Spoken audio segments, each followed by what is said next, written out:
자, 오늘은 만화 총몽에 대한 얘기를 할 거예요. 드디어 뭔가 같이 얘기할 이런 주제에 대해서 같이 얘기하실 만한 분들을 제가 다 모신 것 같아서 굉장히 기분이 좋은데, 오늘 총몽 얘기를 하기 위해서 기흥리은 순으로 웹툰이스타의 이재민 평론가님, 그리고 쾅코믹스의 최재훈 작가님 모셨습니다. 안녕하세요. 네, 안녕하세요.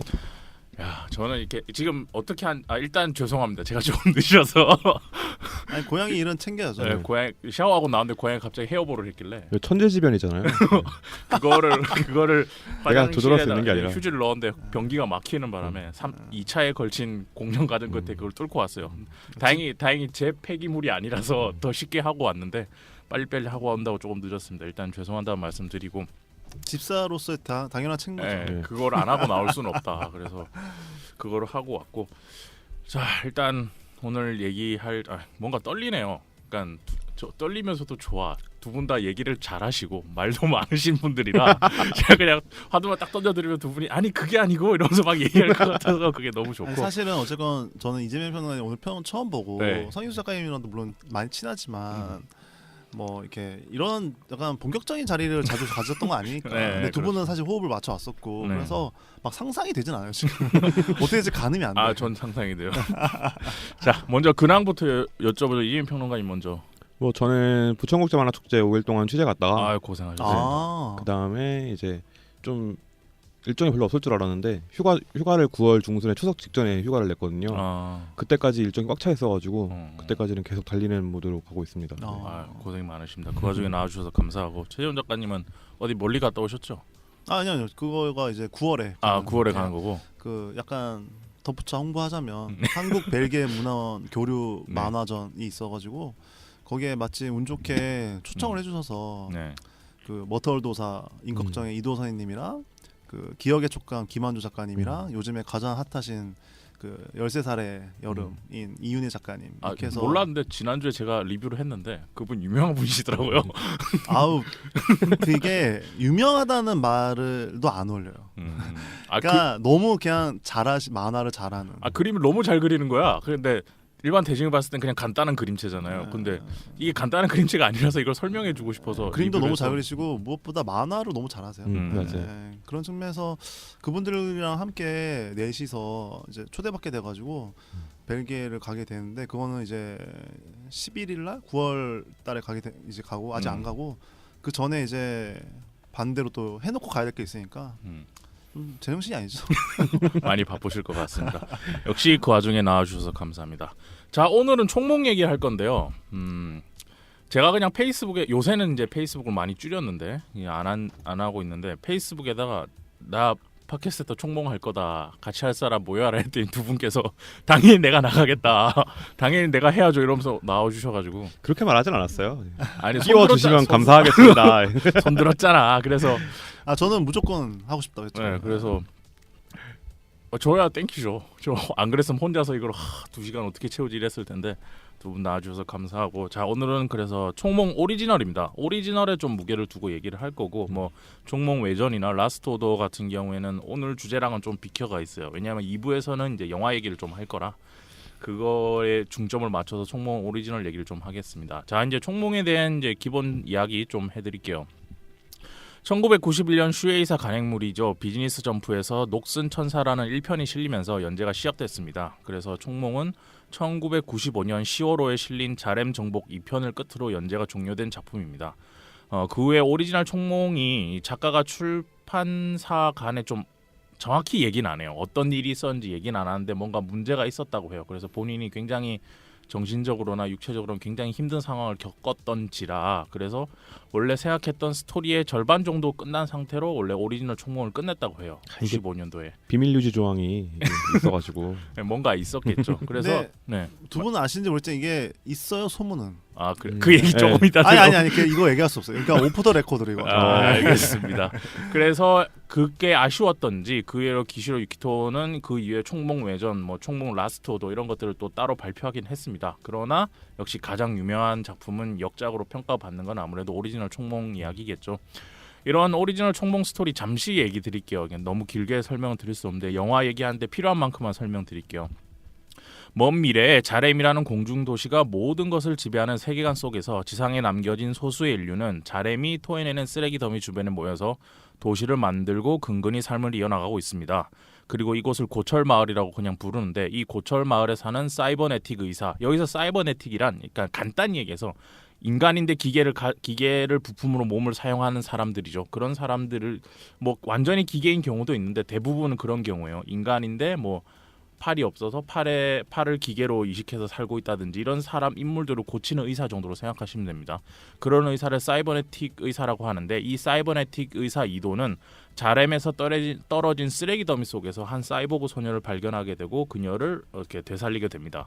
그리고 다시 깨어난 소녀는 그곳에서 이제 갈리라는 이름을 새롭게 불리게 되고 그리고 평범한 줄만 알았던 이 갈리가 사실 지금은 사라진 기갑술이라는 무시무시한 무술을 마스터했던 인물이었고 그리고 일상을 계속 살아가게 되면서 어떤 사건들을 좋아할 때마다 점점 자신의 옛날 과거의 기억들을 조금씩 깨달아가고 기억해내기 시작합니다. 그러면서 여러 사건들이 벌어지는데 그 기억들을 찾아가면서 결국 마지막엔 공중에 떠있는 도시죠. 자렘과의 한판 승부를 펼치기까지의 이야기를 다루고 있는 것이 이 총몽 오리지널 스토리입니다. 이 작품 연재 당시에는 약간 일본의 80년대 버블 경제가 쇠락한 후에 이제 쇠락은 했지만 그 당시의 기술력, 그 당시의 만화를 그리는 퀄리티 이런 것들은 남아있는 상태에서 그 일본 세계관을 지배했던 어떤 절망 그리고 세계말로 다가가는 공포 그리고 일본은 또 다른 나라랑 다르게 또 자연에 대한 토속신앙 이런 것들이 좀 강하잖아요. 그런 것들에 대해서 왜냐하면 일본은 갑자기 지진 나고 갑자기 뭐 문제가 생기는 자연재해가 많기 때문에 그런 것들에 대한 절망 이런 것들이 함께 결합되면서 그 당시에 일본의 이런 류의 SF로도 가는 것이 있고 뭐 대자연과의 얘기로 가는 그런 콘텐츠들 많이 있었는데 그 중에 하나로서 인간의 존재 자체에 대한 철학적 메시지가 굉장히 많이 담겨 있어요.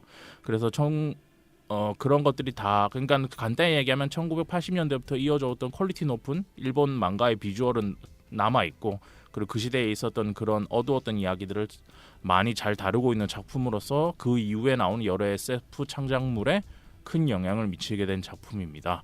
또 총몽은 북미, 독일, 스페인, 이탈리아, 중국, 태국 등에 수출되어서 큰 인기를 누렸는데 당시 영어권에 수출됐을 때 이 작품의 제목이 배틀엔젤 알리타 죄송합니다. 다시 얘기할게요. 괜찮아요. 이 작품이 영어권에 처음 소개됐을 때 작품명이 배틀엔젤 알리타였어요. 그래서 요번에 헐리우드에서 제작된 영화 로버트 로드리게스 감독의 영화죠. 알리타 배틀엔젤도 그 앞뒤만 바꿔서 흡사한 제목으로 나오게 됩니다.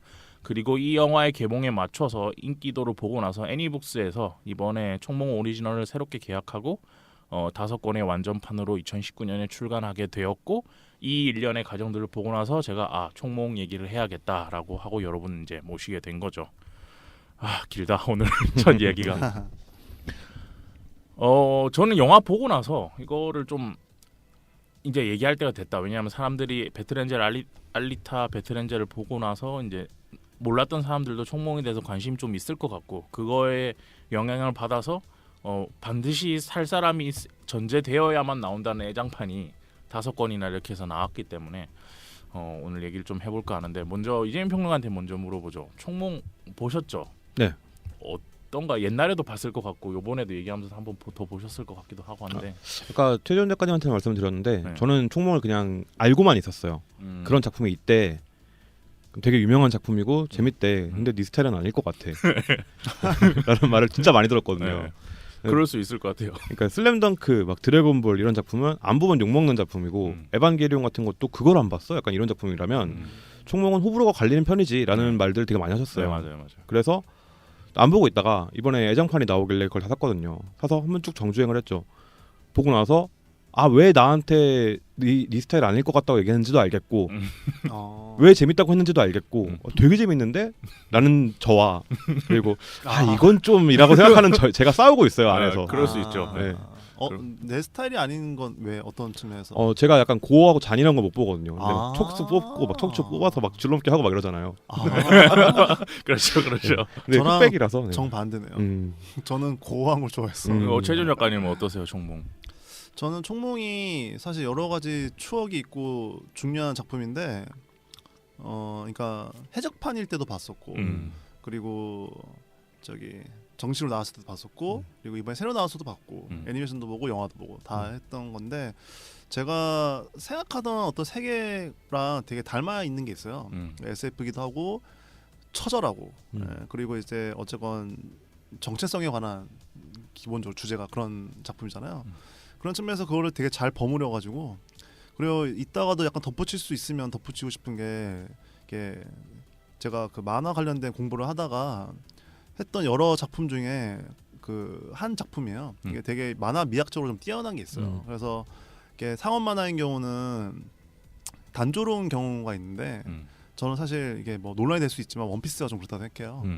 그래서 의도하고 의도치 않고 그 단조로움이 주는 단점이 있어요. 그런 측면에서 총몽은 그 당시에 어떤 아까도 말씀하셨지만 총체적인 어떤 화력과 그러니까 그 작품성의 퀄리티가 집중되는 거랑 별개로 그 시대 안에서도 되게 뛰어난 미학을 가진 작품이라서 뭐 얘기할 수 있는 게 많지 않나 싶어가지고 제가 바로 달려왔죠.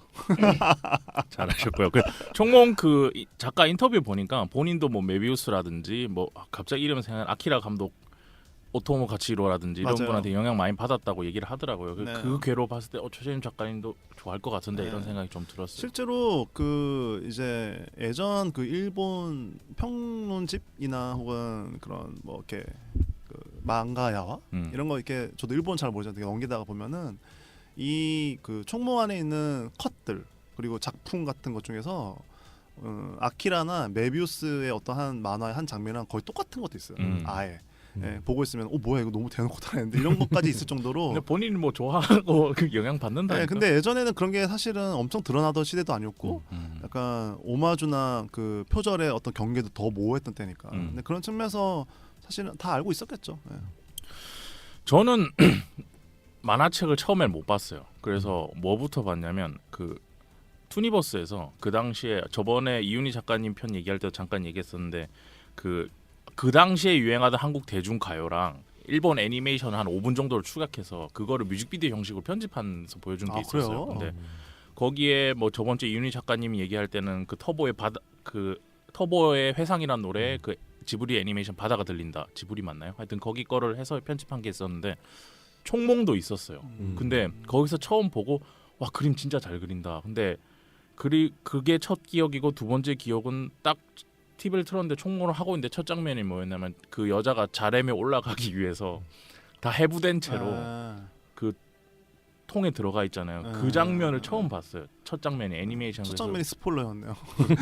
너무 충격적인 거야. 그래서 와 이거를 애들 보는 그때 당시만 해도 제 느낌엔 뭐 카우보이 비밥도 좋아했지만 애니메이션을 투니버스는 애들 보는 방송이란 느낌이 있었는데 저녁만 새벽만 되면 막 이런 걸 해주는 거야. 그래서 그거 보면서 와 진짜 그러고 나서 이제 매번 일과표를 체크하면서 총몽 애니메이션을 처음 봤고 왜냐면 그 당시에 총몽 오리지널은 절판됐어요. 없었던 때라. 맞아요.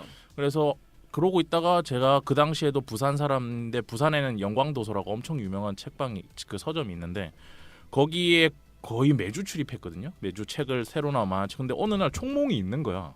그래서 아무 생각 없이 그냥 총몽 1권을 샀어요. 근데 내용을 읽어봤는데 애니메이션 내용이 다른 거야. 알고 보니 그게 라스트 오더 새로 나온 거였어. 그래서 이게 간단하게 볼 수 있는 만화가 아니구나. 다르다기보다는 이제 그 이후에 그 이후의 내용이니까 그러니까 내가 기대했던 총몽 애니메이션과 내용이 다르잖아요. 예전에 상상하던 그건 아니잖아요. 다르잖아요. 그래서 실제로 미학적으로도 많이 바뀌었었고. 그래서 그랬던 적이 있어서 언젠가는 내가 그 후에 뭐 만화책도 절판됐으니까 어쩔 수 없이 이렇게 저렇게 해서 보긴 봤지만 언젠가는 내가 이거에 대해서 한번 얘기를 해야겠다 이런 생각이 있어서 이번 기회에 영화 나오길 기다리고 있었어요. 솔직히. 그래서 총몽을 한번 물어보죠. 아까 이제 이재민 평론가님 말씀하셨듯이 내 안에서 두 가지가 싸우고 있었다. 그걸 좀 풀어서 좋은 것과 나쁜 건 먼저 할까요? 좋은 건 먼저 할까요? 나쁜 거는 그러니까 뭐라고 해야 되나 여체를 표현하는 방식이라고 할까요? 그게 되게 약간 노골적이잖아요. 굉장히. 그러니까 그 지점이 이게 굳이 여기서 이럴 필요가 있나? 의도가 없이 이럴 필요가 있나? 하는 생각이 좀 많이 들었었고. 근데 그 이제 다른 면에서 좀 좋았던 점은 이 작품이 가지고 있는 어떤 뭐랄까 그 혁명의 횃불을 들게 만드는 그런 느낌 있잖아요.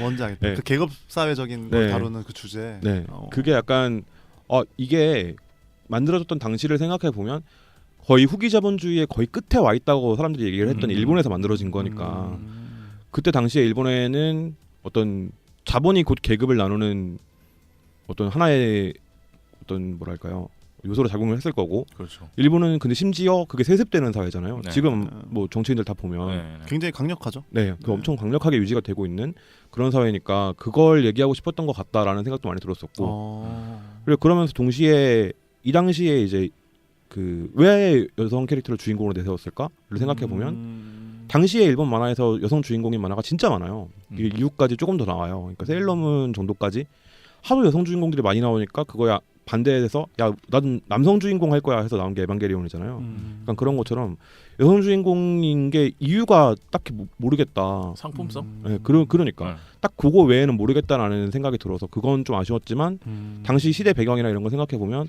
굉장히 이 작품이 일본에서 출판이 될 수 있었구나라는 생각이 들어서 지금 일본을 생각해 보면 되게 복잡한 생각이 많이 들었었어요 보면서. 굉장히 복잡하네요.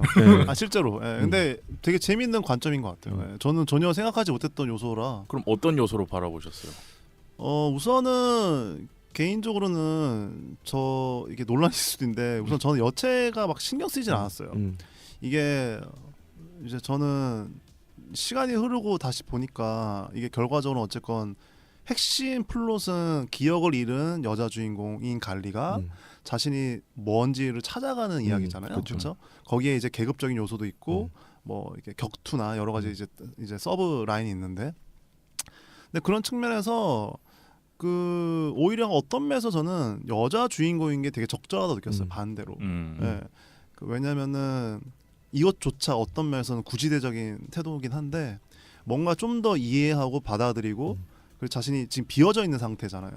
그 비어져 있는 상태라는 게 딴 게 아니라 감정적이거나 기억이나 이런 것들을 잃은 채로 그걸 채워가는 캐릭터로서 그게 남자 캐릭터보다는 여자 캐릭터가 더 맞다는 게 생각이 들었었고, 우선은 그런 측면에서 미야자키 하야오가 했던 말 중에 단순히 어떤 똑같은 서사에서 그 주인공이 여자이기만 해도 그 이야기는 더 특별해진다라는 말 한 적이 있어요.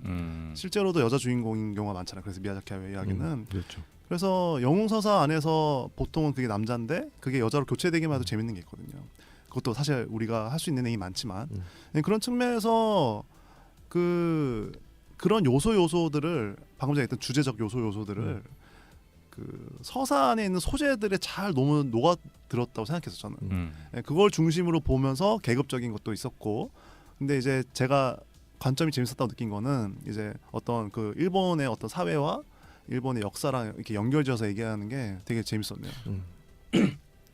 대부분은 이제 총몽 얘기하면 이제 갈리의 입장으로 이제 얘기를 하는데 저는 약간 남자다 보니까 그런지 몰라도 이도의 입장에서 약간 그게 됐어요. 그래서 어떤 느낌이 들었냐면, 그러니까 이도도 그렇고 자팡도 그렇고 뭐 그 이름 생각 안 나는데 그 촉수 뽑히는 애 있잖아요. 네. 이렇게 영화에서는 자브라탄가 뭔가 이상한 이름으로 나오는 애, 걔들이 다 작가가 자기가 갈리라는 그런 사람을 내가 봤을 때 작가가 갈리를 사랑해.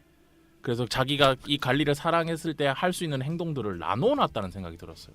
이도는 굉장히 내가 뭘 해, 내가 뭘 할 수 있겠어. 그러는 그런 자신의 자화와 그 여자를 막 괴롭히면서 자기한테 관심 받고 싶어하는 그런 나쁜 녀석. 그리고 차팡도 약간 여자한테 이렇게 그런 여자 앞에서 자기가 강한 모습을 보이고 막 이러면서 이렇게 어떻게 보면 안 좋은 거죠. 안 좋은 건데 이런 것들을 자기 안에서 이제 어쨌든 작가의 자아 안에서 분열돼서 나오는 거니까 캐릭터라는 게 그런 것들이 다 나누어져서 이 갈리라는 자기가 생각하는 작가가 자기가 생각하는 이상적인 캐릭터 안에서 그것들을 해소한다는 느낌을 좀 받았거든요. 저는 정말요? 네, 그래서 보면서 이 사람이 이런 류를 좋아할 수도 있겠다라는 생각이 들었고, 그리고 이것들에 대한 결말이 마음에 들었던 게 아까 밖에서 잠깐 얘기했지만 이게 헤비하진 않지요. 왜냐하면 어떤 육체적인 피지컬적으로 엮이는 건 아니지만 라이트하게나마 이거는 약간 롤리타 콤플렉스적인 요소들이 분명히 있거든요. 그런 점으로 봤을 때 롤리타 콤플렉스가 작품적으로 승화됐을 때 이건 제 생각인데 가치가 있으려면은 그것으로 인해서 매력을 느꼈던 남성들이 결국에는 절망과 모든 것을 다 잃어버리는 최악의 상황까지 가서 그 죄를 죄값을 받아야 된다고 저는 생각해요. 근데 그런 관점으로 봤을 때 여기 나오는 남자 캐릭터는 다 결국에는 망하거나 생각이 없어지거나 얼굴이 막 잘리고 촉수 뽑히고 막 죽고 결국엔 다 사라져 버리는 상태로 가버리거든요. 그래서 그런 관점으로 봤을 때 좀 남자 입장에서 뭔가 의미를 가지는 게 있다라는 생각이 저는 먼저 들었고, 두 번째는 뭐 아까 얘기했지만 작품이 이제 91년도부터 나오긴 했지만 작가가 91년에 갑자기 태어난 게 아니잖아. 그냥 80년대를 살아왔던 작가거든요. 그 아키라로 대변되긴 하지만 그 위에도 애니메이션들 보면 아키라보다 동세가 더 많은 프레임을 넣는 애니메이션들도 많긴 많아요. 아키라만큼 재미가 없어서 문제지. 공각기동대라든가 손가락 움직이는 걸 보면 그런 것들인데 그런 퀄리티를 보고 자신의 젊은 시절을 채웠던 작가가 그런 것들을 이제 만화로 표현하는 데 있어서 그 자기는 그거보다 더한 퀄리티를 내기 위해서 또 노력했던 그 시점, 그리고 이제 경제가 무너지면서 점점 이제 그 이후에 90년대 지나면서 2000년대 들어오면서 캐릭터들이 이제 단순한 작품들이 더 많이 나오잖아요. 취향도 변하는 거고. 근데 그 거의 끝자락에서 그것들을 나름 총집합했다. 2000년 넘어오기 전까지의 어떤 일본에 가지고 있던 그 우리는 알 수 없는 일본인데 두려움과 절망 이런 것들도 잘 표현돼 있는 것 같아요. 정서적으로. 사람들이 보면은 다들 밝아요. 다들 밝고 뭐 의지가 있는데 속은 어두워. 보면 막 겉으로는 밝은 척하고 얘기를 하는데 속엔 다 내면의 캐릭터들이 뭔가 어둠과 잘 안 될 거라는 그런 것들이 다 표현되고 있는데 갈리만 그 생각이 좀 다르거든요. 그래서 그런 것들을 보면서 그 당시에 작가가 그 당시의 냄새, 그 당시의 향기를 그대로 먹은 거를 그대로 뿜어냈구나 이런 생각이 들어서 저는 의미가 있다. 당시에도 의미가 있고, 그리고 말씀드렸지만 그림의 퀄리티가 지금 봐도 어마어마하잖아요. 저걸 어떻게 15일에 한 편씩 쳐냈는지 도대체 이해가 안 될 정도로 그런 거라 저는 그런데 이제 의미를 좀 두고 있죠. 저는 그 지금 성현수 작가님 말씀 들으니까 생각이 나는 게 그러니까 제가 좀 갈리가 여성 캐릭터인 것에 대해서 좀 양가적인 감정을 느꼈던 것 중에 하나가 그거였던 것 같아요. 그러니까 갈리는 자신을 여성이라고 생각하지 않잖아요. 근데 어쨌든 육체는 계속해서 여성형 육체만 받고 있단 말이에요. 그러니까 그게 일단 첫 번째가 그거였고, 여성의 육체가 일 필요가 없는데 왜 굳이 미형의 여성 육체여야 하는가가 첫 번째였고, 두 번째는 그 갈리를 보는 갈리를 대상화하는 사람들, 그러니까 뭐 빌런으로 나오든 아니면 다른 사람들이든 대상화하는 사람들은 다 갈리를 여성으로 봐요. 근데 아까 말씀해주신 것처럼 그 빌런이든 뭐든 그 척추 뽑히고 난리 나는 애들이 네. 다 보여주는 형상들이 현실에서 남성들이 되게 찌질한 모습을 극대화시킨 거란 말이에요. 맞아. 나 왜 안 만나줘? 그리고 난 이렇게 강한 사람이야를 보여주고 싶고 과시하고 싶어하는 욕구 이런 것들이 굉장히 과장돼서 표현이 돼요.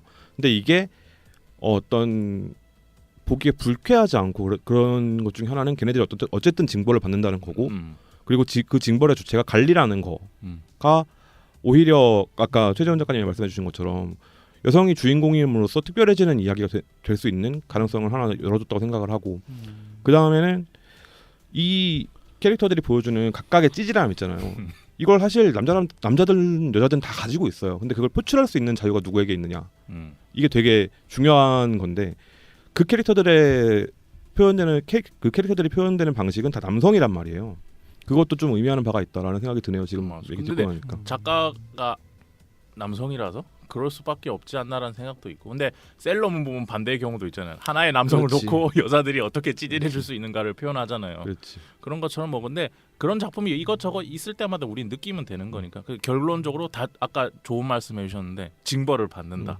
그것이 뭐 여기에 보면은 지금 제가 1권이랑 5권만 들고 왔지만 2권 3권 가면은 그 얼굴 흑인은 아닌데 약간 탄 여자애 나와요. 그 갈리랑 결국엔 오빠가 갈리랑 결국에 전투를 벌이는데 그 여자애는 자신의 속감정을 얘기를 못 하거든. 이 만화 보면은 다른 남자 캐릭터들은 나 이렇게 뭐 이러면서 계속 갈리한테 어필을 그런 식으로 무력적으로 어필을 하는데 그 캐릭터는 이도를 좋아하는데도 이도란 캐릭터한테 자기 감정을 어필을 못 해요. 막 샤워하면서 그 자기 감정을 그냥 속으로 생각하는 장면만 나오고 뭐 이런 식으로 넘어가거든요.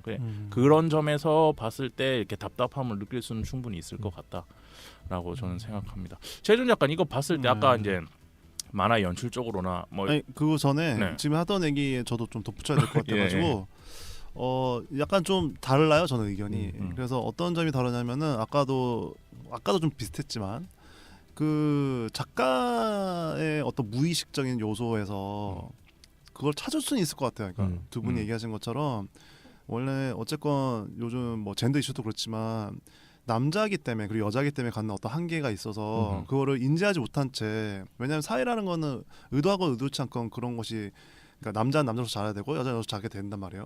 그거를 서로 이제 타파는 해야 되지만 그런 측면에서 그런 무의식적인 것이 담길 수 있는데 저는 이거를 보면서 우선 그런 생각이 들지 않았었고 저는 오히려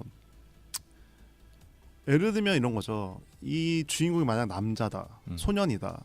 그렇다면은 그 친구가 뭔가를 배워야 한다면 여자를 사랑하고 혹은 여자가 그 소년을 사랑하는 이야기가 될 수 있는 거거든요.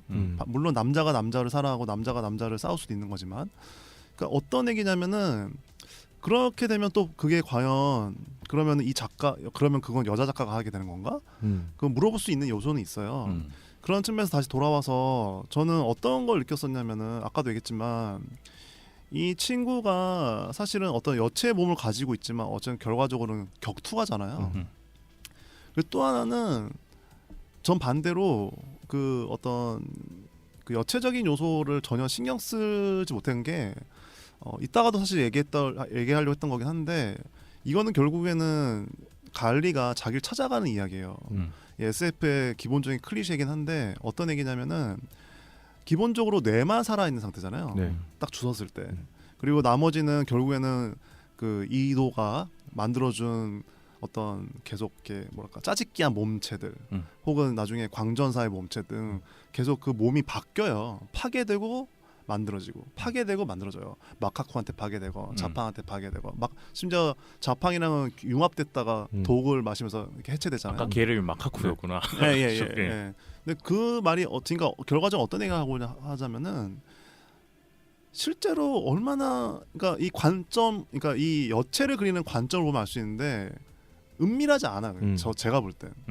무슨 말이냐면은 수많은 일본 매체를 보면 알겠지만 그 카메라 각도나 그 여체를 바라보는 태도가 훨씬 더 은밀해요. 근데 여기서는 오히려 파괴하고 복구하는데 훨씬 더 중점이 맞춰져 있어요. 근데 그게 왜 그러냐면은 이 친구의 기억 혹은 정체성의 모호함, 이 친구가 결과적으로는 자신을 찾기 위한 어떤 서사 속에 있는 것에 대한 메타포거든요.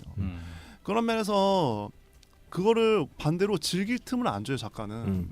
왜냐면은 즐기려면은 이 여체는 계속 유지돼야 되거든. 그것도 가능하면 갈수록 아름다운 여체로 바뀌어지던가. 근데 전혀 그렇진 않아요. 그런 면에서 제 생각에는 그게 어떤 면에서는 어떤 그 두 분이 얘기한 요소들이 있을 수 있어요 당연히. 그리고 그거는 실제할 수도 있는 거죠. 근데 사실 그것보다 더 큰 요소는 이 관통하는 이 서사가 기본적으로 기억을 찾아가고 정체성에 관한 거라 그런 것이 더 좀 크게 작용하고 있지 않나. 근데 이제 시간이 흘러서 돌이켜 보면 그 당시의 시대적 특성이나 두 분이 얘기하신 것처럼 그런 요소들 때문에 충분히 그런 게 있긴 있죠. 네, 그러니까 지금 이게 아까 말했지만 20년이나 된 작품이고 그래서 그거를 감안하고 보아야 되는 거 지금 시각에서 얘기할 수 있는 거고 그 당시를 봤을 때는 그렇지 않다. 더 심한 거 마징가 이런 건 전 지금 못 보겠더라고요. 그런 것처럼 지금의 시각에서 보면 문제적일 수 있는데 당시의 시각에서 보면 혁명적일 수 있는 거죠. 그래서 어떤 면에서는 굉장히 남성 중심 사회를 파괴해가면서 전진하는 여자 캐릭터예요. 맞아요. 그러면서 예를 들면은 유일하게 사랑을 하게 되는 그 퍽이요, 맞죠? 여기 머리에 낚시꾼 있잖아요, 퍽이요. 나중에. 근데 걔는 아이러니하게도 유일하게 여기 등장한 남성 캐릭터 중에서 사이보그가 아니에요. 온전한 인간의 몸이란 말이에요. 그러니까 어떤 얘기냐면은 사실은 지금까지 애가 수많은 남자들과 싸우고 그걸 헤쳐나가면서 자기의 길을 되찾는 길을 전진해 나가는데 무슨 말이냐면 걔네들은 사실 계속 물어볼 수 있는 애들이에요. 나는 누구이며? 실제로 그렇죠. 마카코는 지하 하수구에 태어나가지고는 어떻게든 자기가 성장하기 위해서 융합하고 빼앗고 몸을 기생충처럼 그렇게 살아가는 애고 자판 같은 경우는 안면이 뜯어져가지고는 자신이 누군지 물어보면서 여자친구가 죽여가면서 뒤틀려가는 그런 남성상이란 말이에요. 그런 측면에서 그런 것들을 다 제거하면서 전진해나가는 여자 캐릭터인데 유일하게 마음이 흔들리고 같이 함께 되는 거는 온전한 육체를 가진 남자이란 말이죠. 그런 측면에서 반대로 메타적으로 사실은 반대로 인체와 신체 그리고 성이라는 거를 이용한 캐릭터라고도 할 수 있어요. 작가가. 물론 그런 의도가 있는 것 같고 얘기를 좀 듣다 보니까 그래서 유고가 이 작품에서 처음에 좀 빛나는구나라는 생각도 들어요. 그러니까 처음에 완전 인간이잖아. 그러고 나서 얘만 유일하게 갈리한테 뭔가를 푸시하지 않아. 자기 삶을 사는데 이제 갈리가 그거를 이제 쫓아가는 케이스인 거죠. 그런 것들도 봤을 때. 그렇죠. 근데 이게 그 주제가 지금 보면 약간 달고 다른 거잖아요. 너무 많이 봤잖아요. 이 당시도 실제로 사실 클리셰죠. 네. 네, 뻔하죠. SF의 기본 메타니까. 그래서 근데 이 당시에는 아까 방금 말씀해주신 말을 하고 싶었어요. 이 당시에는 어땠을까? 이 당시에도 그랬단 말이죠. 그 말을 하고 싶었어요. 네, 맞아요. 지금도 똑같아요, 솔직히. 네. 근데 내가 이 방송을 준비하게 될 첫 번째 빡심은 유고 때문에 영화에서 유고를 그렇게 망쳐놔서 뭐 그 얘기는 나중에 2부에서 하기로 하고요. 자, 지금 주제 하나 가지고 얘기했는데 벌써 30분이 지나갔어요. 자, 그래요? 벌써 30분 지났어요? 지금 벌써 42분이에요. 들어온 뒤에. 그래서 한 잠깐 쉬었다가 이제 또 이 작품에 대해서 이제 얘기를 좀 더 해보도록 하죠. 네.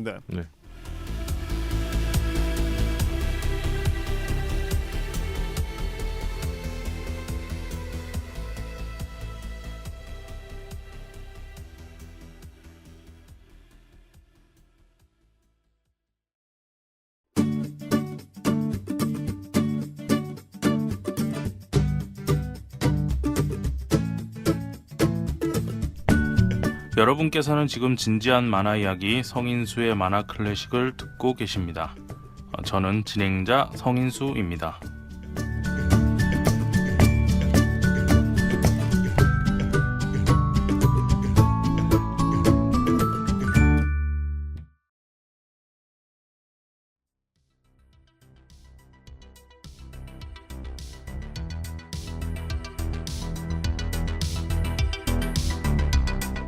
자, 잠시 쉬고 돌아왔습니다.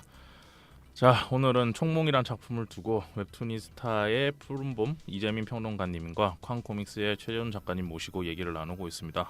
제가 편해요. 진행하기가. 주제를 지금 하나 던졌는데 세 명이서 돌아가면서 탁 얘기하니까 벌써 30분이 지나가서 일단 한 편 얘기는 끝내도록 하고, 그리고 이제 총몽을 만화 작품 제작이라고 할까요? 뭐 연출이나 그림이나 캐릭터 이런 면으로 봤을 때 그런 얘기들을 좀 해보죠. 우리가 느끼는 서사적인 감정이나 이런 스토리라인에서 우리가 현 시대와 연결돼서 얘기할 수 있는 건 좀 해본 것 같으니까.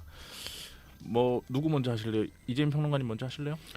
저는 일단 개인적으로 이 작품을 보기에 흑백이어서 편했다.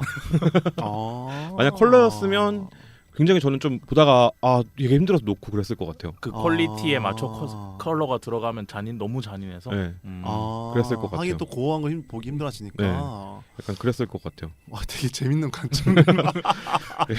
이건 개인적인 감상이었고. 네, 그리고 뭐 캐릭터나 아니면 만화적으로는 지금 보기에는 유치한 것들이 많아요. 굉장히 약간 이거 이렇게까지 이런 대사까지 여기서 이 다음에 이런 말 하는 거 아니야 하고 넘겨보면 그 말 하고 있고 약간 그런 것들이 있어요. 근데 그거는 이 작품이 오래됐기 때문이고 당시에는 아마 당시엔 보편적으로 쓰이는 어떤 그런 연출이었겠죠. 근데 그런 걸 빼놓고 작화의 퀄리티는 정말 제가 본 2019년에 본 어떤 만화보다 높았던 것 같아요, 확실히. 예. 그렇습니다. 지금 봐도 놀라운 작화죠. 이걸 15일 만에 마감을 하나씩 친다는 건 팀이 몇 명이었을지 좀 궁금하네요. 그거는. 팀이 조금 있었대요. 몇 명 밑에 있었는데 그런 사람을 구해서 쓰는 것도 힘들죠. 어쨌든. 그렇지. 그래서 저런 걸 그릴 수 있는 사람을 데려와서 같이 내 밑에서 일해. 근데 그것도 좀 덧붙이자면은 일본은 워낙 시스템이 잘 돼 있어서 그렇긴 해요. 그러니까 특히 대형 출판사인 경우는 만화 출판사 같은 경우는 사실은 예를 들면 이런 거죠. 마치 그 무슨 뭐 프로 축구팀 뭐 스포츠팀처럼 그러니까 뭐 야구팀이나 이런 것처럼 이렇게 어시들 중에서도 배경 어시 뭐 이 당시엔 스크린톤 뭐 다 있었을 거 아니에요. 자선 그런 어시들의 일종의 그 그룹이 있어요. 그러니까 가지고 있는. 그래서 약간 이제 이번에 만약에 엄청나게 뛰어난 뭐 신이 등장한다던가 아니면 뭐 거장이 컴백해. 그러면 그 중에서 제일 뛰어난 애들 모아다가 이제 붙이는 거죠. 물론 각자 작가마다 팀이 기본으로 있지만 그런 측면에서 아마도 이 총몽의 어떤 반응이나 어떤 그 히트나 이런 걸 봤을 때 다 따라 붙었겠죠. 기본적으로. 상비군 개념인 거죠. 네, 있어요. 맞아요. 그건 맞다고 하더라고요. 바쿠만 같은 데서 되게 잘 나오는 편이죠. 그런 건. 근데 저는 그 아까 조금만 덧붙이면 첫 번째 계속 덧붙이셔도 돼요. 앞에 했던 얘기 조금만 덧붙이면 네. 아까 자본주의 얘기를 제가 잠깐 했잖아요. 네. 근데 갈리가 자신을 찾아가는 이 얘기가 저는 자본주의 시대에 인간이 살아가는 거랑 똑같다고 생각했거든요. 어떻게요? 그러니까 누구도 가르쳐주지 않잖아요. 너는 나중에 이렇게 해서 공부를 해서 뭐 대학에 가고 그 다음에 뭐 직업을 가지면 돼. 근데 그 직업을 가진 다음은 아무것도 없잖아요. 근데 그 전에 배운 것들이 쓸모가 있냐? 아무 쓸모가 없잖아요. 그러니까 딱 경계에 있는 건데 그 사회에 나가고 그 다음에 학생일 때와 그렇게 딱 경계가 있는데 명확한 경계가 있는데 그때부터 어떻게 살아야 되는지는 아무것도 알려주지 않아요. 그래서 사람들이 자꾸 안정적인 직장 공무원에 집착을 하는 거고. 근데 그러다 보니까 갈리가 이 세상을 보는 시선이 지금 우리가 자본주의 시대를 살아가면서 이 세상을 보는 시선이랑 되게 비슷한 것 같다. 지금도 유효하다. 네, 이거는 정말 이 시기가 자본주의 시기가 끝나기 전까지 유효할 것 같다는 생각이 들더라고요. 나를 찾는다는 게 뭘까 생각해 보면 결국에는 만약에 갈리가 정말 안정적인 곳에 막 되게 막 엄청 의리의리한 곳에 있었다면 나를 찾으러 가려고 했을까? 닥터 노바가 키우는 그 여자 캐릭터 있잖아요. 걔는 이제 그 갈리랑 전혀 대척점에 있는 거죠. 아주 안전한 곳에 제대로 된 몸체를 가지고 그 노바가 만들어서 거기다 이제 그 옆에만 있으면 되는 그 역할만 하면 되는 거니까 그 캐릭터가 또 그렇게 상반되게 나오는 걸 수도 있겠네요. 그래서 갈리가 결국 자기를 찾아가려고 하는 건 어떤 나에 대한 호기심이나 궁금증이나 불안감도 있을 수 있겠지만 환경에 대한 불안이 더 클 거라고 저는 생각을 했어요. 이거 보면서. 그래서 그럴 수 있죠. 이 당시엔. 여기서 가만히 있으면 어차피 그냥 이도랑 같이 있다가 뭐 몸이 상하면은 폐기점을 당하거나 계속 그 부품만 바꿔가면서 살았을 건데 뭔가 야망이 있는 것처럼 보이기도 하고 어떻게 보면. 그리고 사실은 자본주의 사회에서 강요하는 톱니바퀴식의 어떤 국민이 됐건 어떤 사람들의 어떤 도구화가 아니라 그것에서 반대되는 그렇죠. 아까 얘기하셨지만 어떤 기본 그 논리 안에서 그러니까 뭐 학교 갔다가 취직했다 이런 어떤 논리가 아니라 거기서 벗어나는 자로서의 어떤 태도가 그렇죠. 보여졌다는 거잖아요. 되게 재밌네요. 그래서 되게 여기서 어떤 자본주의적으로 성공한 인물들이 가장 많이 나오는 데가 모터볼 경기 아까 그 공 나오는 건데 그 사람들은 그러면 자본 계급에 속하느냐? 그건 아니에요. 잘하면 못 가거든요, 이 사람들은. 근데 그러면 잘하면 뭔데? 잘하면 돈을 모으면 갈 수 있다 그랬는데 뻥이었잖아요. 그러니까 이게 약간 아까 말했던 일본 사회의 계급화 이거랑 엮이는 것 같은 거예요. 네. 가장 상층부에 아베 신조가 있고 그 아래로 쭉 내려오다 보면 여기가 이제 우리 지옥도가 펼쳐지는 이곳인데 여기 사는 사람들은 다 똑같다 어차피 약간 그런 느낌을 주는 것 같아서 그렇게도 볼 수 있겠네요. 최정 작가님 아까 물어본 질문에 대해서 만화적으로 봤을 때 되게 재밌고요. 근데 실제 그 이재민 평론가님 지금 얘기한 걸 듣다가 느낀 게 뭐냐면은 그러니까 진짜 전 생각 전혀 못했었어요. 저 관점은 어떤 계급 사회나 자본주의 사회를 기반으로 하는 건. 근데 그것이 이미 여기 안에 구동되긴 해요. 예, 듣고 보니까. 근데 이제 그래서 덧붙여서 드는 생각이 어떤 얘기냐면은 좋은 작품은 확실히 이렇게 어떤 관통하는 주제가 열려 있다 보니까 어떻게 해석돼도 그것이 연결이 되는 거죠. 예. 그런 측면에서 되게 방금 전에 그 관점도 너무 재밌었고 저 같은 경우는 어떻게 봤냐면은 어쨌건 이 인물 주인공 갈리를 중심으로 계속 봤어요. 그야말로 난 누구일까가 가장 핵심이었어. 저는 그냥 계속 보면서 그런 측면에서 이게 만화 미학적으로 너무 왜 뛰어나냐면은 우선은 저는 만화 미장센이라는 단어를 쓰는데 그러니까 만화 미장센이라는 건 어떤 거냐면은 칸과 말풍선까지 포함된 걸 이제 만화 미장센이라고 하는데 미장센이라는 게 기본적으로는 이미지의 총체잖아요. 근데 그런 측면에서 그 단순히 칸과 말풍선을 빼더라도 만화에서 가장 극단적인 어떤 장점 중에 하나는 그 풍경들, 배경들, 그러니까 인물을 제외한 뭐 디자인도 마찬가지고 의복도 그렇고 이것들을 작가가 능력이 되는 선에서 그 서사에 완벽하게 구동시킬 수 있다는 것에 있어요. 그러니까 무슨 말이냐면은 만약에 영화라고 한다면 어떤 친구가 우울한 애가 있어. 그러면은 그 친구가 어떤 뭐 그냥 서 있는데 뒤에 산이 있다고 해봐요. 근데 산이 있는데 산이 마침 있는 산이 뭐냐면 둥근 산인 거야. 둥글둥글해. 근데 얘가 그러면 별로 우울해 보지가 않는 것이. 텔레토비 동산에 뾰족뾰족한 산이나 침엽수가 서 있길 바라는데 뒤에 둥근 산과 막 은행나무 있고 막 해 웃고 있고 이런 거지. 그러면 어떻게 되냐면은 감독이 CG 돈 들여서 CG 처리하거나 아니면은 저기 북유럽 가 다시 재촬영해야 되는 그런 네. 상황이 되는 거죠. 근데 그거를 만화는 그냥 그리면 되거든.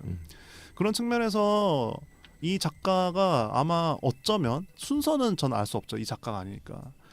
이 이야기나 이 주제를 떠올렸을 때 혹은 어쩌면 이 자렘이 먼저 떠올릴 수도 있어요. 이 풍경이 참 멋있다. 여기에 맞는 이야기를 만들자. 아니면은 공중에 떠 있는 도시가 아니면은 기억을 찾는 어떤 소녀 얘기를 하자 하면서 세팅할 수도 있고 그건 알 수 없지만 그 자렘 얘기를 그래서 공중에 떠 있는 공중도시 자렘을 얘기하자면은 공중도시가 자렘에 떠 있고 그리고 밑에 고철도시라는 거는 그 자렘에서 버리는 물건들을 가지고 먹고 사는 사람들인 거죠. 그러니까 여기에 이미 계급에 아까 얘기했던 네. 것이 있어요. 근데 저는 그것에 어떤 걸 반응했냐면 계급보다는 관리를 주운 곳이 바로 고철마을 쓰레기 더미란 말이죠. 근데 그걸 주웠을 때 뇌만 온전하게 있는 상태였다고. 그거를 이제 몸을 만들어주는 사람을 만나면서 이제 부활하지만 네. 즉 뭐냐 이 친구는 나는 누구인가라고 물었을 때 이 친구가 자기를 찾을 수 있는 건 당연히 자렘으로 가는 곳인 거예요. 그거 자체가 이미 뭐냐면은 만화 미장센으로 완벽한 거예요. 그러니까 예를 들면은 이 개인이 아니라 어떤 사람이 이런 발상을 떠올렸다면 소설이 됐건 영화가 됐건 하는 과정에서 많은 애로사항이 있었을 거예요. 근데 어떤 자본적인 거나 그런 것들 다 제거하고 순수하게 이 작가가 스스로 다 해낼 수 있는 요소가 있거든요. 그리고 또 하나는 이 갈리라는 주인공이 그 미장센 안에서 어쨌건 밑에 있는 것과 위에 있는 것 그리고 밑에서 발견된 갈리가 위로 상승하는 그리고 그것이 곧 자기를 찾아간 어떤 과정이 있다는 거 그것들이 사실은 이게 그 미학 안에 다 있다는 거죠. 그리고 그러니까 무슨 말이냐면은 공중에 떠 있는 도시가 아니라 그냥 어떤 큰 건물일 수도 있는 거예요. 그러니까 만화 미학적인 이해도가 너무 뛰어난 거죠. 또 하나는 저는 약간 균형파라고 하는데 이런 작가들을 빨리 읽히는 파랑 느리게 읽히는 파가 있어요. 그냥 개인적으로는. 근데 이런 작품이 예를 들면 이제 원피스나 슬램덩크는 좀 빠르게 읽히는 편이야. 나루토도 그렇고 이게 보통 소년 전극 만화가 좀 그런데 이 균형파라는 게 어떤 얘기를 하는 거냐면은 상황과 혹은 사건 그 감정의 선에 따라 칸의 변주를 계속 주고 그리고 이제 시선의 이동을 느리게 했다가 빠르게 하는 작가들이 균형파예요. 가장 대표적인 작가가 누구냐면 기생수랑 히스토리의 작가인데 이와 키토시. 이 어떤 얘기를 하는 거냐면은 이 액션을 다루는 걸 보면 알 수 있어요. 그러니까 예를 들면은 우선 가장 쉽게 알 수 있는 거는 칸을 열었는지 닫았는지 보면 알 수 있어요. 그러니까 기본적으로 상황과 감정에 따라 칸을 열었다 닫았다 하거든요. 이 사람은. 또 하나는 액션이라고 해서 무조건 빠르게 읽히거나 격렬하게 시선 이동을 움직이게 하진 않아요. 어떤 얘기냐면은 그게 3권의 딱 그 애니북스 버전 완전판 3권의 첫 챕터를 보면 알 수 있는데 저시건이랑 갈리가 딱 이제 세기의 대결을 하려고 하는 딱 그 에피소드가 있어요. 제가 가져오긴 했는데 그거를 애니북스 버전으로 가져오신 거예요? 네, 가져왔죠. 근데 그 이거를 이제 팟캐스트니까 보여드릴 수 없으니까 네. 이게 예를 들면 그 유명한 슬램덩크의 산왕공고와의 마지막 장면 왼손은 거들 뿐 그 장면 있잖아요. 그 장면이 말없이 착 가는 거. 30페이지 정도가 대사 없이 쭉 가다가 마지막에 왼손을 거들 하면서 끝나는 장면이잖아요. 다들 뭐 경험하셨겠지만 숨을 못 쉬어요. 맞아요. 너무 긴박하면서도 격렬하게 빠르게 지나가는 순간이거든요. 근데 이 저시건과의 대결 장면에서 비슷해요. 딱 게임이 시작되는 순간 대사가 하나도 없어요. 한 10페이지 동안. 근데 첫 장면이 이런 식으로 가로 칸을 펼친 페이지로 쓰면서 시작해요. 그러니까 슬램덩크는 딱 처음에 시작할 때 칸이 쪼개져 있어요. 열려 있고. 근데 이게 어떤 거냐면 선언하는 거죠. 이거는 엄청나게 세계의 대결이지만 천천히 봐. 그래서 딱 물리적 시간이 길어지는 거죠. 이게 칸이 쪼개지기 시작하면은 빨리 보게 되거든요. 그래서 예를 들면은 시선 이동이 일본 만화 같은 경우 오른쪽 왼쪽이니까 오른쪽 왼쪽 하면서 빨리 보게 돼 있어. 배치나 뭐 소실점이나 동선 같은 게. 근데 그런 측면에서 이 장면 같은 경우는 시선의 이동이 왔다 갔다 하고 상황과 그 어떤 동선에 따라 그냥 그 적절하게 그냥 멈춘 느낌이 나는 거죠. 예.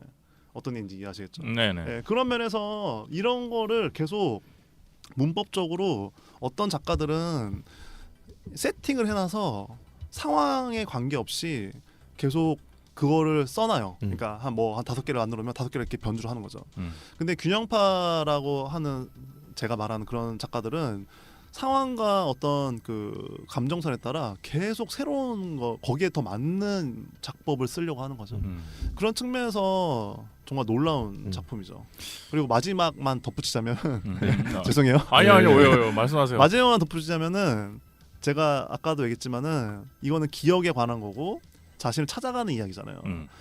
그러니까 이거를 개인적으로는 이 작가 너무 잘 알아요. 그거를 이게 그런 이야기라는 걸. 그래서 세팅하기를 어쨌건 사이보그 몸을 가진 갈리고 그리고 그 신체가 계속 훼손됐다가 복구됐다가 즉 뭐냐면 그 자체가 이미 미장센이고 그 자체가 나는 누구지라는 메타포예요. 그런 면에서 그 끊임없이 몸을 갈아 끼거든요. 나중에 라스트 오더에 가서도. 네, 그렇죠. 또 하나는 뭐냐면은 나는 누구인가라는 가장 직관적인 증거라기보다는 어떤 힌트라고 하는 것 중에 하나가 감각이잖아요. 우리가 보고 듣고 느끼고 읽음으로써 나라는 존재를 알게 되고 나에 대해서 묻게 될 수 있는 거잖아요. 네. 예를 들면은 처음 태어난 애가 아마존에 있으면은 어버버 하다가 그냥 큰다고 동물처럼 그렇잖아요. 그게 이제 문자랑 연결된 건데 그런 측면에서 이 관리가 그래서 뭘 해야 되냐라고 하면은 격투를 해야 되는 거죠, 당연히. 왜냐면은 인간이 할 수 있는 가장 감각의 극대화는 뭐냐면 격투거든요. 만약에 관리가 사이보그로 태어났지만은 글을 쓰는 문학가일 수도 있는 거예요. 서사적으로. 근데 이 작가는 얘를 격투를 시킨단 말이에요. 근데 이게 서사적으로 물론 액션 만화여야 되고 인기를 얻으려면은 액션이 나오면 더 재밌고 이럴 수 있겠지만 싸움을 시킨다는 거는 기본적으로 그 감각과 그리고 그걸 끊임없이 도전하는 이 관리의 태도를 사실은 함의하고 있는 거죠. 그러면서 이제 기억도 점점 되살아나죠. 자기 감각을 조금씩 익혀가면서. 맞아요. 하신 말씀. 네. 방금 말씀해주신 그 기억을 찾아가는 수단으로서의 격투 그리고 나를 만들어가는 과정으로서의 격투가 연출에서 어떻게 나오냐면 막 맞다가 관리가 막 맞을 때는 컷이 쪼개져 있어요, 되게. 그래서 빨리빨리 보게 돼요. 그러다가 관리가 반격을 하고 그 무슨 이름이 뭐였죠? 그 격투술? 기갑술. 기갑술. 네. 딱 해서 무슨 쿤스트 하면서 딱 때릴 때 그때 화면이 엄청 커지고 컷이 열려 있어요. 정지되는 거죠, 거기서. 맞아요. 타격하는 순간이. 그래서 사람들이 막 읽다가 거기서 딱 멈추게 돼요. 그러면서 쾌감이 딱 받게 되는 거죠. 이런 거죠. 네. 크게 그리는. 네. 그거를 지금 보여드릴 수는 없죠. 네. 저작권도 있고요. 네. 저작권 애니북스에서 저작권 빌려주면 유튜브로 올려드릴 수 있는데. 그래서 이재민 평론가님이 되게 좋은 얘기를 하신 게 그 만화 문법적인 것에 대한 이해도가 뛰어난 작가일수록 그 당연한 거지만 이미지가 있는 예술이란 것은 그 문학에서의 좋은 문장처럼 그 주제가 담긴 이미지를 계속 선보이는 데 있어요. 그런 측면에서 아까 얘기했지만은 이 관리는 결과적으로는 그 기갑수를 사실 찾아가는 것이 결과적으로는 나는 누구인가랑 연결되잖아요. 그렇잖아요. 그렇죠. 화성에 관한 화성 연대기에 나오는데 그런 측면에서 이 친구가 싸움을 받을 때와 자기가 어떤 그걸 행할 때의 태도를 그 만화 문법 안에 다 녹아드는 거죠. 네. 저는 읽으면서 계속 그 생각이 들었던 게 이 작가가 관리의 이야기를 진짜 좋아해요. 작가가 좋아하는 것 같아요. 무슨 얘기냐면 그러니까 연출에서 공부해서 나오는 연출이라고 해야 될까? 그러니까 아까 말씀하셨던 대로 정해져 있는 연출들이 있고 거기서 바꿔가면서 쓰는 게 아니라 관리의 시점에서 관리의 얘기에 따라서 그 연출이 계속 바뀌거든요. 맞아요. 네. 그게 되게 네, 그렇죠. 저도 이제 얘기를 좀 듣다 보니까 안 보이던 것들이 좀 보이는 부분도 있고 이렇게 하는데 저는 캐릭터 관점으로 좀 얘기를 하고 싶어요. 그러니까 이 캐릭터들이 지금 제가 봤을 때 이런 단발머리 여자 캐릭터, 이런 체형을 가진 여자 캐릭터 중에서 아직도 관리를 뛰어넘는 디자인이랄까요. 어쨌든 작품성 캐릭터니까 이제 살아있는 건 아니니까 디자인이라고 할게요. 디자인은 아직도 관리를 뛰어넘는 사람은 본 적은 없어요. 저도 애니메이션 만화 이렇게 많이 보는데 뭐 일단 그렇게 생각을 하고 두 번째로는 이도라는 캐릭터 이게 한만 봐도 트라이건의 바슈더 스톰피드랑 똑같이 생겼다. 똑같이 생겼죠. 네, 그래서 어쨌든 그런 식으로라도 영향을 주는 것 같다. 너무 영향을 주죠. 머리로만 치면 베니마루도 그런 거고. 실제로 뭐 공학기동대 같은 걸 보면 아무리 봐도 이것이 어떤 관리나 원래 SF의 사실 기본 클리셰이긴 하니까 어떤 사이보를 가진 사람이 난 누구인가라는 주제는 그런 측면에서 다 어떤 계보가 있죠. 그런 거를 봤을 때 캐릭터나 그 여기 나오는 뭐 자팡이란 캐릭터도 그렇고 이렇게 캐릭터들이 아까 앞전에 제일 앞에 설명드린 것처럼 추후에 영향을 미치는데 영향을 좀 많이 미쳤다라는 생각이 들어요. 특히 SF 작품들을 봤을 때. 그래서 그냥 딱 만약에 제가 작가고 내가 SF 작품을 만들어야 돼. 근데 캐릭터 설정을 해야 돼. 근데 캐릭터를 해놓고 나면 누가 나한테 이 총몽이랑 비슷한 스토리를 던져주면은 캐릭터를 디자인하면 이 총몽의 캐릭터들이 나올 것 같다는 느낌. 거의 FM적인 그런 근데 예를 들면은 이제 공각기동대 아까 얘기를 했지만 구사나기 모코토가 사실 비슷한 맥락 있잖아요. 근데 구사나기 모코토의 그 얼굴 페이스 디자인을 보면은 되게 중성적이란 말이죠. 예. 그러니까 어쩌면 아까 그 두 분이 얘기하신 것처럼 이 시대이기 때문에 80년대와 90년대 남성 중심적인 특히 일본 버블 시대의 표상이기 때문에 어쩌면은 지금 만약에 이 총몽의 디자인 그러니까 시나리오를 누군가 받았었다면 모르겠어요. 그러니까 뭐 이렇게 단발머리가 아니라 뭐 커트머리가 됐건 아니면 정말로 이게 남자인지 여자인지 알 수도 없는 그런 캐릭터가 나왔을 가능성이 굉장히 크죠. 예. 그러니까 이 작가가 얼마나 이제 그런 것들을 인지했는지는 알 수 없지만 관성적으로 나온 어떤 스타일링인 건 사실이긴 해요. 사실은. 예. 그런 측면에서는 문제라기 좀 보다는 좀 이렇게 얘기해 볼 수 있는 거리가 있죠. 예. 그래서 저는 그런 부분이 좀 눈에 들어오더라고요. 캐릭터적으로. 그래서 영향도 많이 줬고 그리고 이 캐릭터일 수밖에 없다라는 느낌? 그런 느낌도 많이 들고. 그런데 공각기동대 계속 말씀해 주시는데 이제 듣는 분들을 위해서 말씀드리면 공각기동대 애니메이션과 만화책에서 소령의 행동은 많이 다릅니다. 이제 그 얘기는 나중에 공학기동대 편할 때도 한번 나와주세요. 네. 공학기동대 그 얘기 좀 하자면은 우선 만화에게는 어떤 면에서 하면 안 됩니다, 우리. 네, 그래서 그분은 언급하지 않기로. 그러니까 우리가 얘기하는 건 애니메이션의 공각기동대를 떠올려 주시면 된다. 그런 말씀을 좀 드리고요. 방금 되게 정확한 해답을 내놓으신 것 같아서. 큰일 납니다. 요새 마징가 얘기하면 안 되는 거랑 비슷한 거죠. 근데 그러면 이제 일부 정리하는 시점에서 이제 그걸 물어보죠. 아까 뭐 이 작품에 가지고 있는 서로가 느끼는 관점, 의미 이런 것들에 대해서 좀 얘기를 해봤는데 이 작품이 개인적으로 자기한테 가지는 의미가 있으면 의미라든 지금 뭐 사회적 관점 이런 거 다 얘기했잖아요. 그런 거 말고 내가 이 작품에서 나한테 어떤 의미가 가지고 있는가 그거에 대해서 한번 얘기를 해보죠. 이번엔 최정 작가님 먼저. 제가 아까 뭐 미학 얘기하면서도 덧붙이긴 했었는데 만화의 가장 그 최고 미학의 정점은 그러니까 어떤 이야기가 있다고 했을 때 좋은 예술이란 건 어떤 이야기가 했을 때 이건 정말 영화여야만 해. 이건 소설이어야만 해. 그리고 이거는 뭐 만화여야만 했을 때 그게 그 예술의 정점이 되는 거거든요. 그러니까 어떤 완성을 했더니 이거는 영화에 되고 소설에 되고 상관없다는 그거는 그 매체의 미학을 극대화시키지 못한 거예요. 그렇잖아요. 그래서 만약에 예를 들면 소설이 원작이면 각색이 필요한 거고 그런 거 변주가 필요한 거예요. 왜냐하면 미학이 다르기 때문에. 그렇죠. 그런 측면에서 총몽은 어떠냐면은 그 만화적 미학의 총체예요. 총체. 그런 만화들이 몇 개 있거든요. 근데 되게 다른 의미에서 왓치맨 같은 만화는 저는 되게 느리게 보는 만화의 정점이라 생각하는데 그런 면에서 왓치맨 같은 경우는 예를 들면은 적극적으로 그거를 해석하면서 봐야 돼요, 만화를.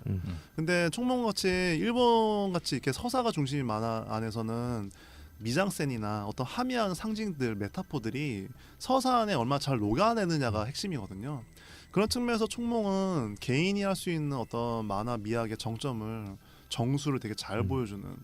아까도 얘기했지만은 어떤 특히 SF라고 하는 측면 안에서 SF의 가장 큰 장점은 어떤 자신의 서사와 개념과 주제를 담아낼 수 있는 가상의 어떤 메타포를 만들어서 그거를 구동하는 데 있거든요. 그런 측면에서 자렘, 화성, 그리고 어떤 기갑술, 그리고 사이보그라는 신체 그런 것들을 너무나 잘 버무린 너무나 어떤 아까 뭐 이재민 평론가 얘기했지만 약간은 옛날 거라 좀 유치하지만 예를 들면은 대사 자체가 난 누구인가 이러고 있으니까 가장해서는 안 되는 네. 어떤 면에서 사실은 장면으로 그것이 치환돼야 되는 건데 그런 측면에서 이제 옛날 작품이라 그런 노골적인 거 있긴 하지만 기본적으로 그런 만화 미학들이 너무 잘 녹아 있는 거라 그것들을 처음에 제가 봤을 때는 재밌게 읽고 두 번째 볼 때는 어떤 작가로서 너무 감동하고 세 번째 볼 때는 작품으로서 더 많은 레이어들이 쌓였다는 걸 깨닫게 하면서 제 만화 그 어떤 작가로서 살아온 과정에서 항상 옆에 있었던 책 중에 하나죠. 네.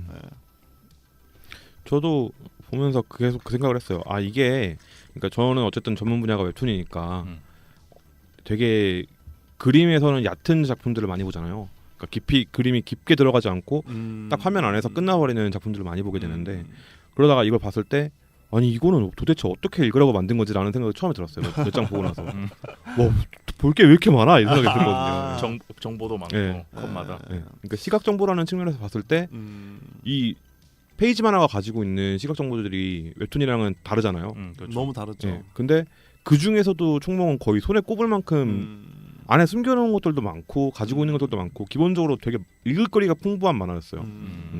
그런데 읽다 보니까 연출상에서 이 작가가 어떤 얘기를 하고 싶은지가 연출상에서도 보인다. 그러니까 아까 말했던 갈리의 얘기를 할 때랑 다른 사람의 얘기를 할 때랑 연출이 약간씩 달라요. 맞아요. 네. 그런 부분들을 이렇게 살펴보면서 읽었을 때 이 작가가 결국에는 갈리의 얘기가 너무 재밌어서 그걸 전해주고 싶었나 하는 생각이 들 정도로 네, 그런 인상을 많이 받았고 그리고 아까 말씀하셨던 SF라는 이게 상상을 그대로 구현할 수 있는 장점도 있지만 반대로 말하면 설정 노름에 빠져서 거기에 질식하는 경우도 있어요. 맞아요. 근데 그 균형을 정말 잘 맞추고 있어요. 설정이 막 그 헌터헌터처럼 설명충 돼가지고 읽다가 뭐라는 거야 아까 걔는 뭐였지 하면서 막 앞에 건 찾아보고 이러지 않아도 돼요. 읽으면서 직관적으로 바로바로 이해할 수 있게 해주고 네, 맞아요. 이름에서도 심지어 그 이름에서도 이게 어느 정도의 깊이를 가지고 있는 건지 기갑술이라는 게 인간의 신체로 기갑술을 할 때 기갑이라는 말이 주는 무게감이 있잖아요. 그거 거기서 얘가 얼마나 센지가 나오는 거예요. 약간 이런 식으로 직관적으로 되어 있는 것들이 있어서 되게 빠르게 이해할 수 있고 대신에 그 작품 해석하는 데는 오래 걸려요.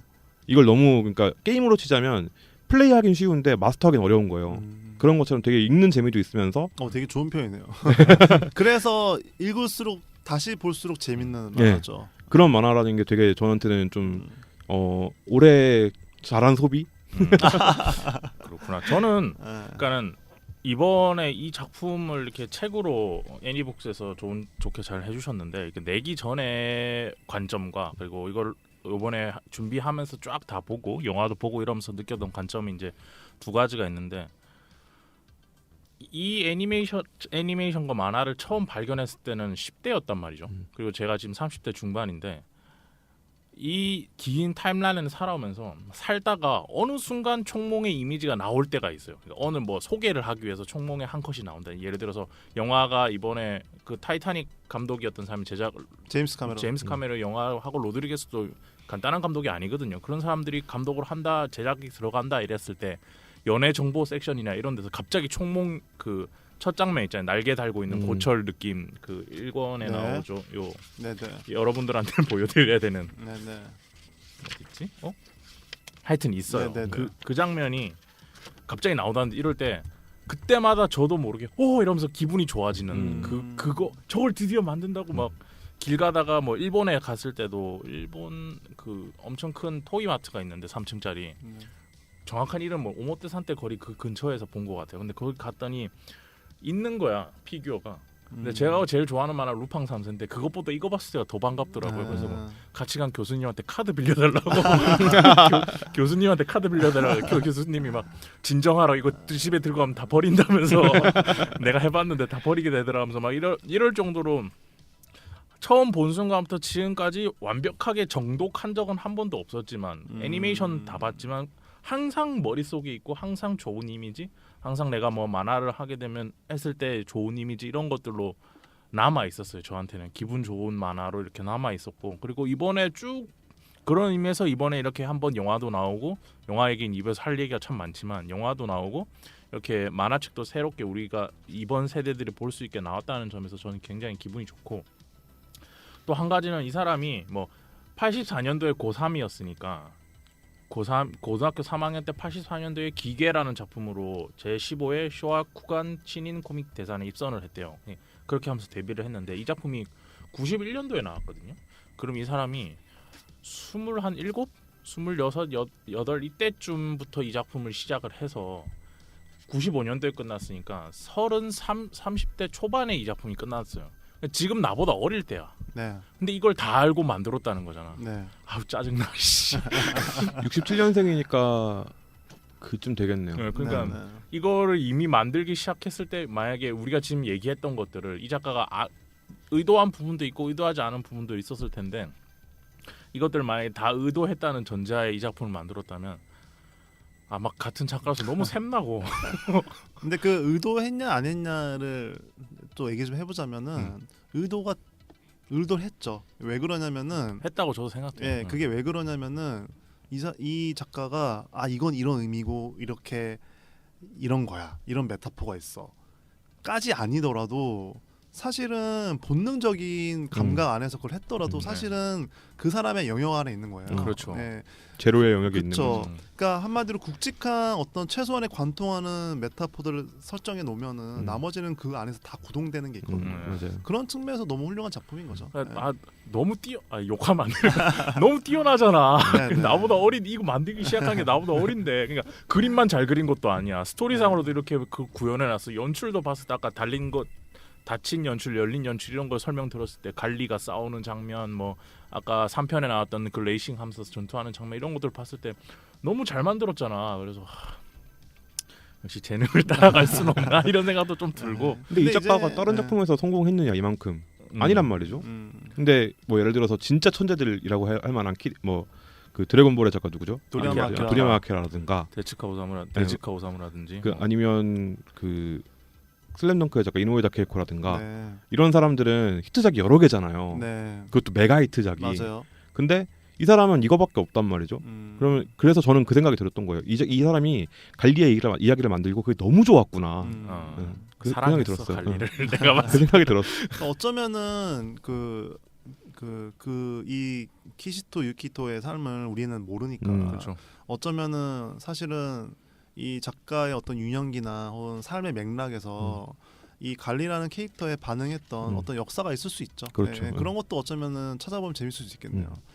네. 여러분이 애니북스에서 이번에 나오신 작품을 사면은 이게 잘 나왔어요. 박스도 잘 나왔고 외전까지 해서 잘 정리해서 나왔는데 심지어 그 단행본이 9권짜리를 5권으로 줄인 거잖아요. 네. 근데 그런 작품들 이렇게 완전판으로 나온 거 보면 맞아요. 연출 끊는 게 엉망인 경우가 있어요. 나도 그 얘기를 하려고 그랬는데 그러니까 적절히 끊었죠. 근데 6호 나오는 편이 2편에 한 50페이지만 나오다 끊겨. 그러니까 1권 사고 2권 사게 만들기 위해서 거의 결말에서 딱 끊어놓는 그런 건데 그러니까 처음엔 화가 났거든요. 그냥 그런 생각도 있었어요. 근데 이게 일본에 나와 있는 걸 기반으로 하는 거예요. 5권짜리 그 이제 애장판 사실은 훨씬 더 파년도 크고 뒤에 설정지까지 막 붙어 있는 훨씬 더 좋은 버전이 있어요. 그래서 그걸 기반으로 한 거예요. 난 이걸 봤을 때 어차피 1권은 6호가 나오는 거고 2권은 이제 레이싱하는 거 완전 다른 얘기잖아요. 네, 그러면은 네. 그냥 1권의 6호 얘기 딱 끝내서 한 권 딱 봤을 때 깔끔하게 이렇게 딱 느끼는 완성된 서사기 때문에 안 됩니다. 그렇게 해야 되는데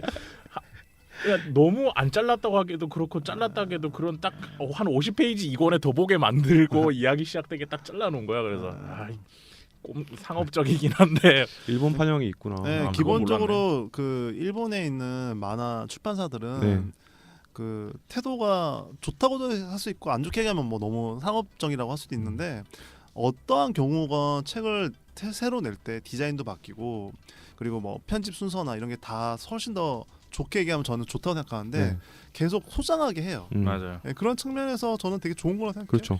그리고 이 얘기를 하고 싶었는데 1권 뒤에 보면 기시로 유키토가 이제 Q&A 인터뷰한 것들도 좀 나와 있어요. 그래서 이런 것들도 좀 보고 데크맨 캐릭터 이게 내가 봤을 때는 양영수 작가님의 덴마에도 좀 나오는 것 같고 뭐 영향을 줬겠죠 여기저기에. 그런 것들 지금 소비되는 만화들을 SF 만화들을 이해하는데도 이 총몽 오리지널은 좀 봐주고 가면은 앞으로의 독서하는 환경에 많은 도움이 되실 거다. 아까 말씀하셨던 그 격투가 갈리가 자신을 알아가는 도구라면 그 글 쓰는 것이 자신을 알아가는 도구인 캐릭터가 나오는 애니메이션이 최근에 나왔어요. 바이올렛 에버가든이라고. 그게 이제 그 반전이 있긴 한데 반전까지 말씀드리지 않고 말씀을 드리자면 이 캐릭터가 기계예요. 그리고 자신을 인형이라고 불러요. 자동 수기 인형이라고 불러요. 근데 이 캐릭터가 이제 편지를 대필해주고 글을 못 쓰는 사람들이 말을 하면 그걸 좀 그거 알아요. 깔끔하게 써주는 대필을 하는 로봇이에요. 맞아. 근데 그 캐릭터가 나오는데 이 캐릭터가 이제 감정을 배워가는 게 나와요. 근데 그게 이제 편지를 통해서 알아가거든요. 근데 전쟁 중에 이제 전쟁 그 화마가 막 폭탄 날아다니고 이런 상황에서 걔가 그런 걸 이제 자기 주인이었던 사람이 죽고 나서 그걸 알아가는 그 과정을 그린 작품인데 그것도 재밌네요. 네. 맞아요. 데뷔된 약간 완전, 비교하면서 네. 보는 것도 재밌겠다. 그러기 위해서 여러분 애니북스에서 총몽을 사주셔야 됩니다. 라스토도까지 나올 수 있게 모든 책 방송의 끝은 여러분의 소비를 갈구하는 여기까지 나왔으면 이제 라스토도도 나와야지. 라스토도도 나중에 좀 제대로 보고 할 얘기가 있을 것 같은데 그건 다음에 얘기하기로 하고요. 네. 일단 총몽 오리지널 얘기는 오늘은 여기까지 하고 네. 다 방송 녹음은 오늘 같이 하겠지만 올라가는 거는 아마 1, 2주에 나눠서 2주에는 그러면 이제 영화 알리타 배틀엔젤 그 얘기를 좀 하고 이것이 그 영화만으로서 가지는 매력과 장점이 있고 또 원작으로 비교해 봤을 때 아쉬움 이런 것들이 있거든요. 그런 것들을 좀 얘기해보고 끝내도록 하겠습니다. 네. 일단 오늘 여기까지 하겠습니다. 두 분 수고하셨습니다. 네, 너무 수고하셨습니다. 감사합니다.